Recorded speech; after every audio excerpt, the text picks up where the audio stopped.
सम्मानीय मंच और सारे आदरणीय महानुभाव, मैं सर्वप्रथम समृद्ध भारत की ओर से ये जो ओबीसी कॉन्क्लेव हो रहा है,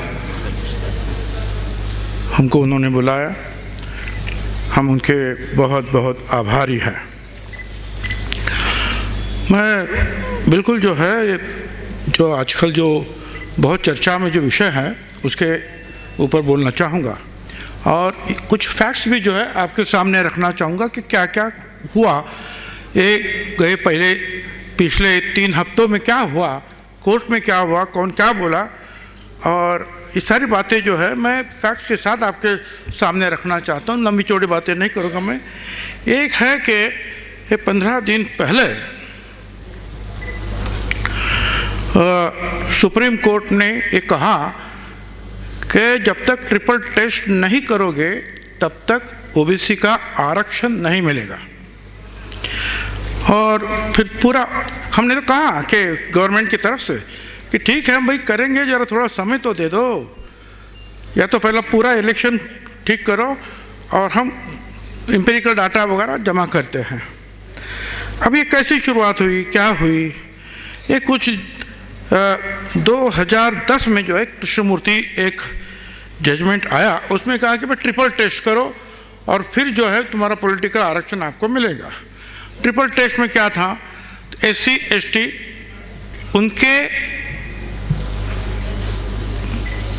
उनकी संख्या के हिसाब से उनको आरक्षण दिया जाए। बाद में जो भी आरक्षण ओबीसी को मिलेगा वो पूरा आरक्षण मिलकर 50% के ऊपर नहीं जावे।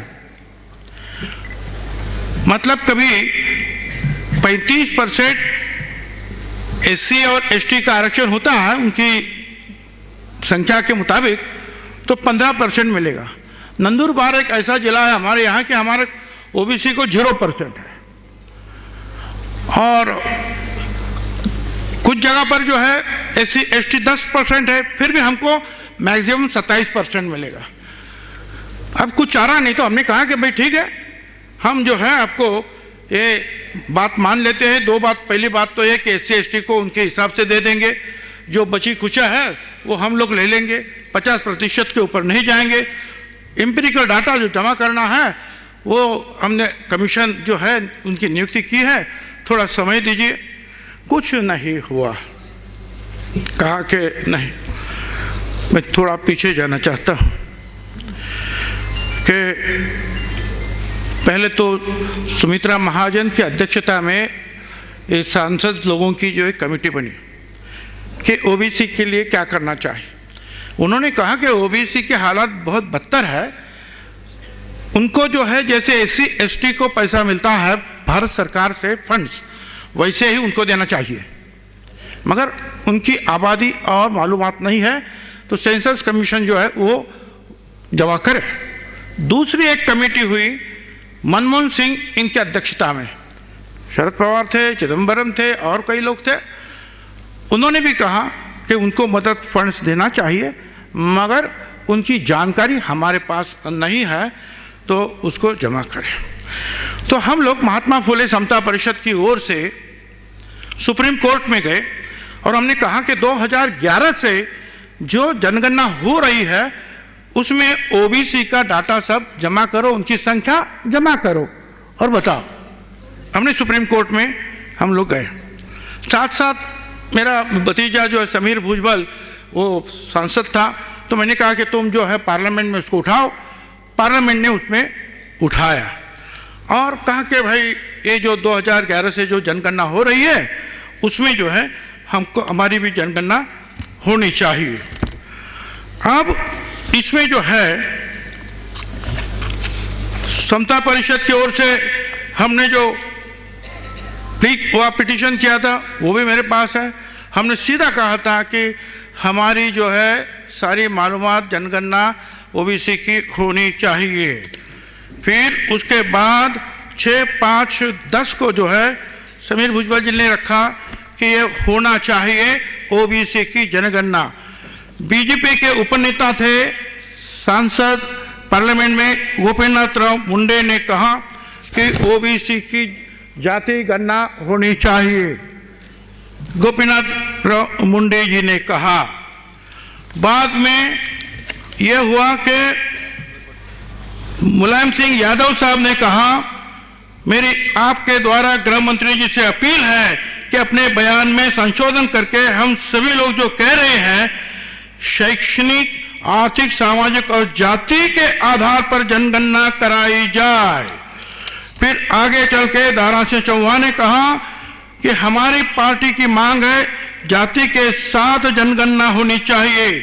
लालू प्रसाद जी भी वहां थे, उन्होंने बोला कि सब जातियों की जनगणना हो, हम जाति के आधार पर जनगणना कराना चाहते हैं, इसलिए जाति के साथ साथ सामाजिक, आर्थिक, शैक्षणिक हालात को भी शामिल किया जाए। ये बार बार सभी लोगों ने वही बात कही। और देवेगौड़ा साहब ने भी कहा, नामा रागेश्वर राव, उन्होंने भी कहा कि 80 साल के बाद देश में जाति आधारित जनगणना के लिए सरकार अब एग्री करे तो अच्छी बात है। तो ये सब बातें चलती रही। और फिर प्रणब मुखर्जी ने कहा, हाउस में आकर, कांग्रेस की गवर्नमेंट थी, sir, so far as the caste based census is concerned, the Home Minister has already responded. While the House was adjourned for the time being, I request Mr. Sharad Yadav, Mulayam Singh Yadav and any other who is interested that what ingredients you want to be put in the format for which the caste census will be operated, kindly prepare it and hand it over to us and we will look into those aspects.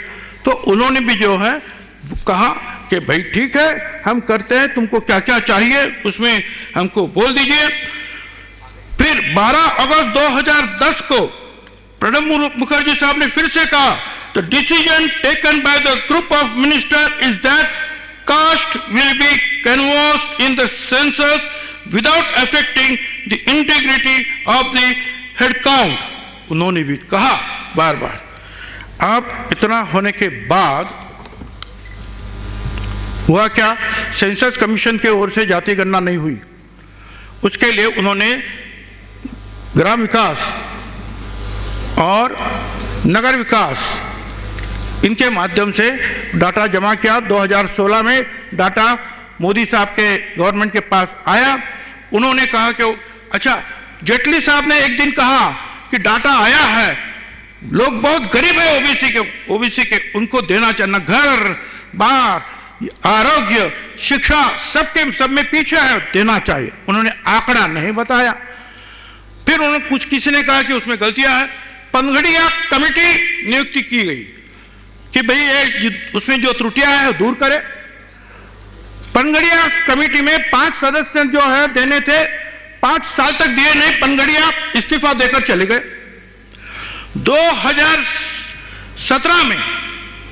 2017 में महाराष्ट्र से एक शख्स जो है supreme court में गया और कहा कि अभी ट्रिपल टेस्ट नहीं हुई है तो इसके लिए आरक्षण कैंसिल करो। केस चली। फडणवीस साहब हमारे मुख्यमंत्री 2 साल उन्होंने कुछ नहीं किया। जब इलेक्शन आया 2019-20 का तो एक अध्यादेश जो है एक निकाला ऑर्डिनेंस, और फिर उनके ध्यान में आया कि एम्पिरिकल डाटा नहीं है। फिर उन्होंने डाटा मांगा, नीति आयोग से मांगा, सोशल जस्टिस से मांगा, हमारे दूसरी पंकजा मुंडे मिनिस्टर थी उन्होंने मांगा। कहीं भी उन्होंने नहीं कहा और कुछ, सिर्फ इतना ही कहा कि उसमें त्रुटियां हैं, हम नहीं दे सकते। हमारी गवर्नमेंट आई उद्धव ठाकरे नेतृत्व में, हमने डाटा मांगा कि भाई डाटा दे दो, नहीं दिया।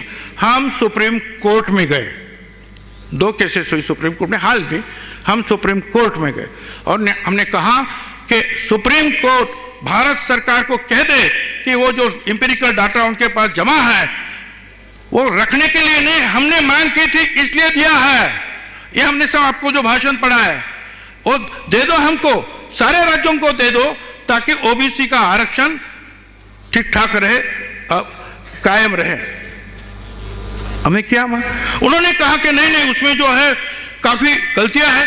तो हमारे जो वकील थे MP विल्सन साहब थे, मुकुल रोडगी थे, कपिल सिब्बल थे, नाफड़े जी थे, दुष्यंत दवे थे, बहुत सारे। उन्होंने बताया ये देखिए तुम्हारा स्टैंडिंग कमेटी का, पार्लियामेंट की स्टैंडिंग कमेटी का ये सारा मिनट्स देखो, उसमें सीधा लिखा है कि registrar general and census commissioner of India, ministry of home affairs has inform that the data has been examined and 98.87%, मतलब करीबन 99% data on individuals, caste and religious is error free, मतलब उसमें कोई गलती ना, 99% डाटा सही है ये कहा। अब बाजी पलट गई, कोर्ट अर्जन हुआ। दूसरे दिन भारत सरकार ने दूसरा एफिडेविट कर दिया कि हां वो डाटा तो है मगर वो ओबीसी का नहीं है। तो हमारे लोगों ने बोला भाई क्या नहीं, वो सोशियो इकोनॉमिक डाटा है। तो हमारे वकील में आगे पढ़ो, socio economic caste census SECS, और तुमने जो फॉर्म जो बनाया था ये फॉर्म है जिसमें लास्ट में लिखा है कास्ट। तो आप कैसे कहते हैं कि भाई ये ओबीसी का डाटा नहीं है? तो उन्होंने कहा भाई ये नहीं है डाटा ओबीसी का। अब कोर्ट ने कहा भाई अब हम क्या करें? वो कहते हैं ओबीसी का डाटा है तो नहीं है, हम क्या करें? तो एक केस वहां गई हमारे। दूसरी केस हमने कहा कि हमको समय दीजिए। हालांकि जनगणना करना ये राज्य की बात नहीं है, ये काम जो है पूरी जिम्मेदारी भारत सरकार सेंट्रल गवर्नमेंट की है, उनके हिस्से में काम आता, बंटवारा जो है कामों का, जनगणना उनके हिस्से में। फिर भी हमने कहा कि हमको समय दे दो, उन्होंने कहा नहीं। अच्छा, इसके लिए ये हमने अध्यादेश जो निकाला उसमें कहा कि हम शेड्यूल कास्ट शेड्यूल ट्राइब को उनके हिसाब से जगह देते हैं, 50% के ऊपर नहीं जाते हैं। आयोग हमने निर्माण किया है, थोड़ा उनको अवधि दे दो, काम। कोरोना शुरू है, 2021 की जनगणना भारत सरकार को करनी थी, वो लोग नहीं कर पा रहे हैं क्योंकि कोरोना शुरू है। और तुम हमको कहते हैं कि तुमने जनगणना क्यों नहीं की? अबे कोरोना में कौन किसके घर जाएगा और ये सब जमा करेगा डाटा जब तुम नहीं कर पा रहे? हमने कहा हमको समय दो, समय नहीं मिला। और हमारा इलेक्शन जो अभी 21 कल ही हुआ, वो उसमें आरक्षण नहीं, सब जो है हमारी सीटें थी ओबीसी की वो जनरल कर दी। ये हालात है, अब क्या करें? ये हिस्ट्री मैंने आपको बताई कि एक तो भारत सरकार ने जब ये ओबीसी डाटा था उसके बावजूद और अभी तक नहीं कहा, फडणवीस ने भी डाटा मांगा, मुख्यमंत्री था तभी भी नहीं कहा, हमने मांगा तभी भी नहीं कहा, कोर्ट में लास्ट में कह दिया कि ओबीसी का डाटा नहीं है। भारत सरकार ने पलटी मार दी। मैं चाहूंगा जो भी सांसद है उनसे वो पूछे कि आपने तो ये किया, कैसे बोल दिया कोर्ट में? आप संसद में एक बात करते हैं, कोर्ट में दूसरी बात करते हैं। मैं आपसे कहना चाहूंगा, अच्छा गए कौन हमारे खिलाफ? सुप्रीम कोर्ट में बीजेपी के लीडर गए, जो महाराष्ट्र से है, धुलिया से है। बीजेपी के लीडर हमारे खिलाफ जाएंगे, हमारे अध्यादेश के खिलाफ जाएंगे। दूसरी तरफ से भारत सरकार हमको डाटा नहीं देंगी और फिर जो है हमारा आरक्षण खत्म करते जा रहे। मैं कहूंगा वो तो शायद हो सकता है कि महाराष्ट्र सरकार को जो है गड्ढे में डालने के लिए, तकलीफ में लाने के लिए कई बातें होती है, तो और एक बात की उन्होंने, मगर हालत यह हुआ कि मध्य प्रदेश की भी जो केस वही आई, तो कोर्ट ने कहा अब क्या करें? जो महाराष्ट्र को दिया है जजमेंट, वही जजमेंट तुमको मध्य प्रदेश का भी आरक्षण गुल। अब कर्नाटक उसके पीछे आ रहा है, फिर गुजरात आएगा, यूपी आएगा, सब आएंगे, सब जो है आरक्षण खत्म हो जाएगा। मुझे इसमें आनंद नहीं है कि कर्नाटक बीजेपी का है या मध्य प्रदेश गवर्नमेंट का है, मुझे दुख इस बात का है कि मेरे ओबीसी जो है देश के, जो मंडल आयोग के वजह से हमको मिला था अधिकार, हक, वो हक खत्म हो रहा है, वो हक खत्म हो रहा है। इसलिए मैं चाहूंगा, ज्यादा समय नहीं लूंगा, मैं इतना ही कहूंगा कि मांग तो यही होनी चाहिए कि 2021 की जो जनगणना आप कर रहे हैं उसमें ओबीसी की जाति गणना करनी चाहिए किसी भी हालत में, वो हमको मिलना चाहिए। और इतना ही नहीं, जैसे शेड्यूल कास्ट, शेड्यूल ट्राइब को संविधान का समर्थन है पूरा, वैसे ही ओबीसी का आरक्षण जो है संविधानात्मक हो, क्योंकि हम 54% है, उसके बावजूद 20% हमको आरक्षण मिला। और जब से आरक्षण मिला गए 30 सालों से, मैं कोर्ट के चक्कर में कुछ भी हम देंगे, आपकी संख्या कितनी है, चलो कोर्टबाजी शुरू, सुप्रीम कोर्ट तक कुछ भी हम देंगे, कोर्टबाजी शुरू। इसलिए उसको संविधान में जो उसको शामिल किया जाए, हमारी जनगणना की जाए। और ओबीसी देखिए, ये बीजेपी का, मैं तो पॉलिटिक्स नहीं बोलना चाहूँ, मगर ये पहले से ही उनके कथनी और करने में काफी फर्क है। वो तो आरक्षण मुक्त भारत करना चाहते हैं, कई बार उनके मुंह से बात उगली है।